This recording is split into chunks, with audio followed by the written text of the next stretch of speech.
If you were around in the mid-90s and you were watching these cartoons, you might remember this.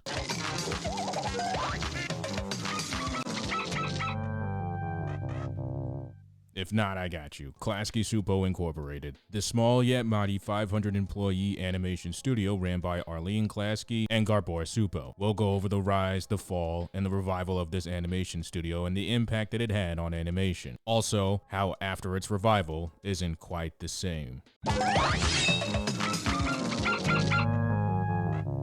The animation studio started in a studio apartment in Hollywood in 1982. At that time, they were known for promos, logo designs, and commercials.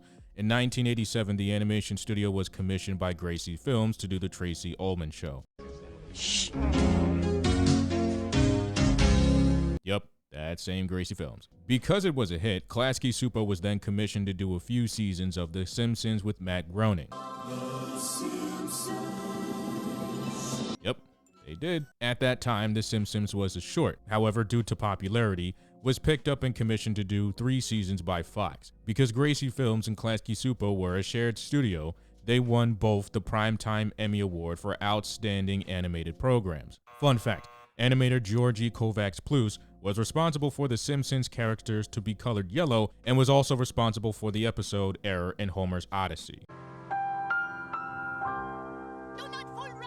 During 1992, Gracie Films replaced Klasky Csupo with Phil Roman, who was responsible for Garfield and Friends, King of the Hill, just to name a few. Because of wages and infighting with Gracie Films, Klasky Csupo was dropped, only for them to find themselves at this studio.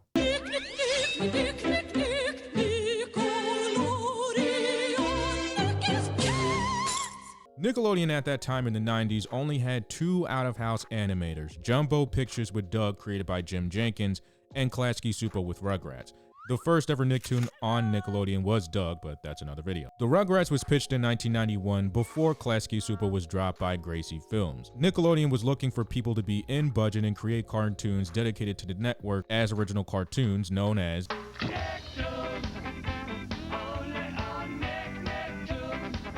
The concept was inspired by the 2 sons of Klasky Csupo and what it would be like if they were taught. And you would think that they would have something philosophical to talk about or something that would change the life of millions. This was the first episode. Chucky, Phil, I got just one word to say to you. What? Dog food.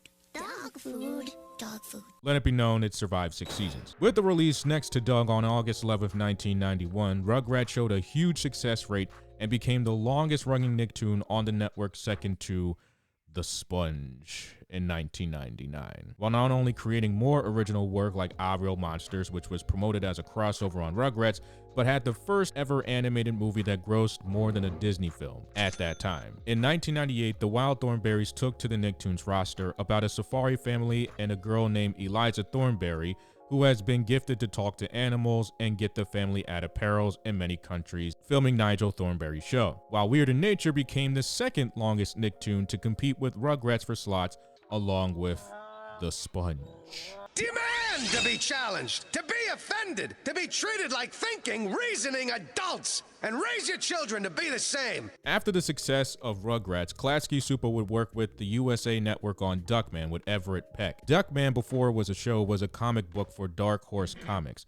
Because Gabor Csupo was good friends with the Zappas, Dweezil Zappa, the voice of Ajax, as well as Jason Alexander voicing Eric Tiberius Duckman, would be the powerhouse for the whole 4 seasons. From 1994 to 1997, Duckman would have a good run, with the self-loathing, promiscuous, edgy, anti-PC, anthropomorphic Duck and his pig sidekick solving mundane and crazy cases and dealing with his crazy family. The show, having 70 episodes, received 3 primetime nominations, a computer game, several comic books, a PlayStation game that got canceled, and a cult following that say certain episodes were a trip to our future. And boy, is Duckman on the money. You tell them an icebreaker or 2 about women's libers, gays, environmentalists, several minorities, the homeless, couple of religions, anorexics, obese people, the handicapped, old farts, baldness, and people who walk real goofy because they just had a vasectomy, and suddenly they get all sensitive, like I'd offended one of them or something.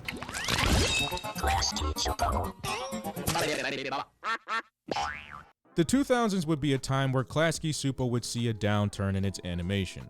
While they had Rugrats still going, the babies would eventually grow up in a 30-minute special called All Growed Up.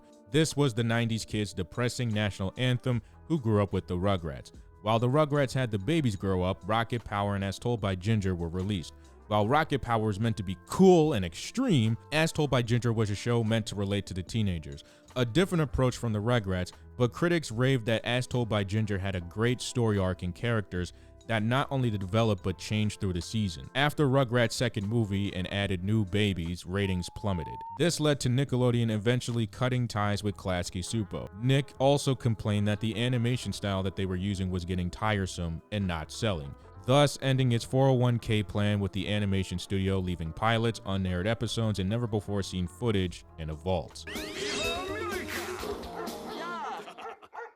Nickelodeon would also not end their contract with the studio. Paramount would as well. The Immigrants was supposed to be a series for Spike TV in 2004 about a Russian immigrant named Joska and his friend Vladislav in their apartment in LA, getting into all sorts of trouble in the pursuits of the American dream.